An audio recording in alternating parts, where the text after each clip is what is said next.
In case you have trouble finding an investment strategy for yourself, or you already know me and you've been wondering, well, how does she actually invest her money? That's why today I want to take the time to tell you how I found my investment strategy, or to be more exact, investment strategies, and how they developed over time. My multiple six-figure net worth is invested in those strategies. It started out with one strategy, then it became a bit more complex, and also I added other strategies to that. So let's dive in. I'm Sophia, a German doctor who loves to talk about money. And on this channel, we explore the strategies how we can build wealth without living frugal. I will start with my main investment strategy, which is the world portfolio. Then I'll continue with dividend strategy, and in the end I'll cover the other investments. So the world portfolio, let me tell you how I found it. So what held me back from investing for the longest time was that I thought, oh my God, I need to learn all of those investment terms. I need to read 1,000 books. I basically need to make a degree in finance to start investing. And I also thought that to have an investment strategy means to pick single stocks. And then to do this the right way, I would have to do stock analysis and calculate all those numbers.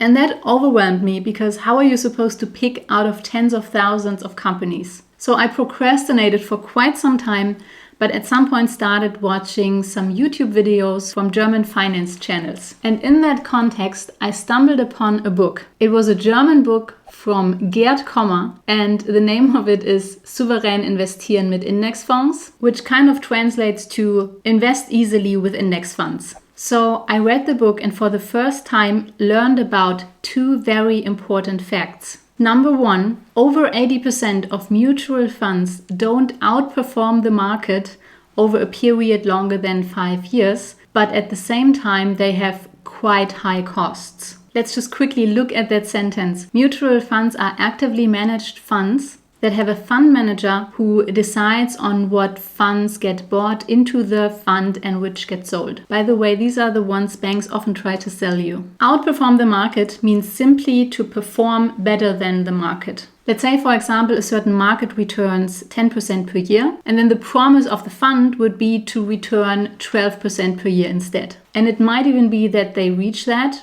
for example, in a period of 3 years or in a period of 5 years. But when you look at longer periods of time, they most of the time actually perform less than the market. And having high costs means, for example, management fees more than 1% per year, and they can also have all kinds of hidden costs. And number two, that also over 80% of private investors don't outperform the market by picking individual stocks. And the problem with private investors, like me, is that we tend to make emotional decisions about buying and selling stocks. And then what he offers as the solution in this book is passive investing instead, meaning that we don't have to pick all the individual stocks and then to just invest with the market instead of trying to beat it. And the way to invest with the market is through exchange traded funds. Because those are funds that represent a certain market. They are very low costs, which means way less than 1% per year. And then to have a buy and hold strategy. So you buy it once and then you hold it for a very long time. Because that allows the money you put into the funds to compound over time. And then Gerd Kommer in the book introduces the world portfolio,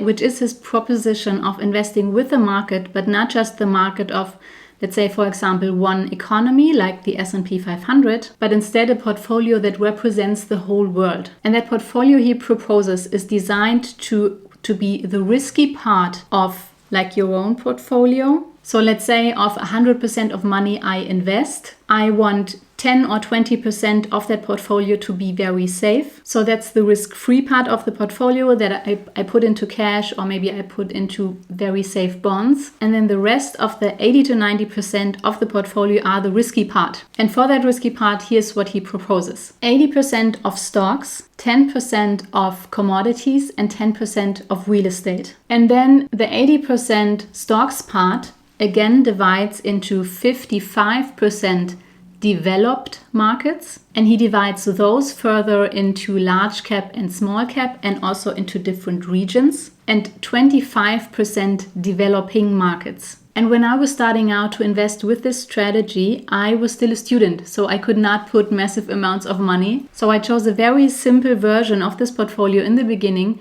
because my monthly contributions were very low. So I decided to not invest into real estate and also not invest into commodities. So I only picked the stocks part. And then I picked 2 ETFs, one ETF for the developed countries and one ETF for the developing countries. For the developed countries, I picked an MSCI World Index Fund.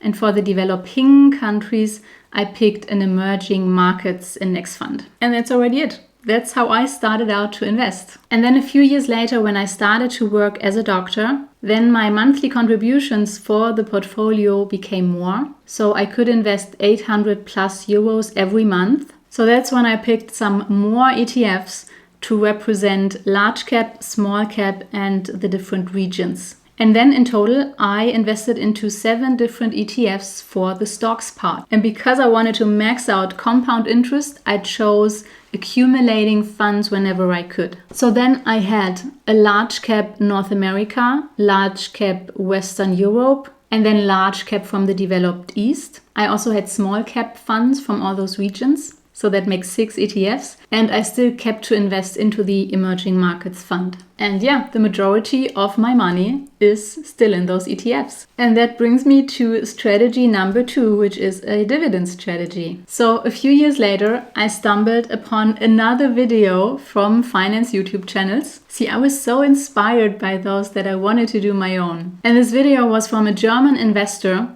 who is specialized in high dividend yield investments. His name is Luis Pazos, and he wrote a book that's called in German Bargeld statt Buchgewinn, which translates to cash is better than a book profit. And he argues that the whole point of investing and of having a portfolio is that at some point you can live off of your investments. And he also argues that basically instead of waiting for a capital gain in an uncertain future, wouldn't it be better to actually get paid right away? And that is get paid right away through dividends. Now, I had heard about the dividend strategy before, but the usual argument there is that if you only pick dividend stocks, when you compare the overall performance over decades, then dividend stocks are not as good as, let me call it, the whole market. But what caught me when I read his book, and it was again 2 things. One is that I found it interesting because everything that he wrote about, it totally resonated with me. Even though these 2 authors, like the first one and now the second one,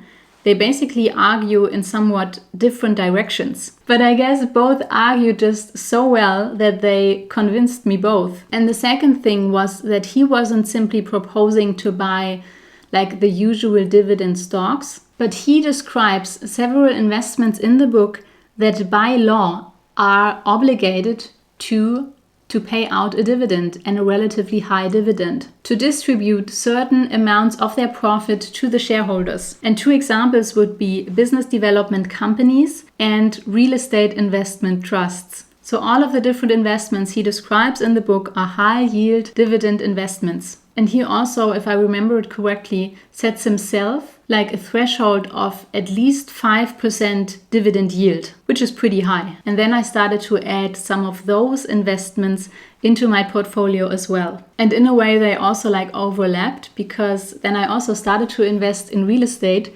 through a real estate investment trust. So because those are also in part single companies, I didn't put as much money as I put into the world portfolio. But actually, I'm excited to get a little deeper into this in the future, because my mom recently retired. And I've been thinking about her investments, and I've also been helping her because she doesn't really want to sell her investments, at least not in a way where they don't get reinvested. But when they're only accumulating, she also really doesn't benefit from that. And I think that's something that often gets underestimated. Psychologically, dividends are a really nice thing, because you own the stocks and then you simply get paid for owning the stocks. And especially for someone who doesn't want to deplete their wealth, it's just a very nice separation between this is what you own, this is your golden goose, and the goose lays golden eggs. And with an accumulating strategy, this is kind of like blurred in one. I have a separate video on this image of the goose that lays the golden eggs. I'll link it up here or here. So yeah, I think especially for someone who wants to get paid right away, a dividend strategy is a good place to start. And number 3 are a few miscellaneous investments. that I wanted to try out, but don't put too much money into it because they're usually higher risk. So I do own cryptocurrencies, not as many though. I invested into the Bitcoin and Ethereum.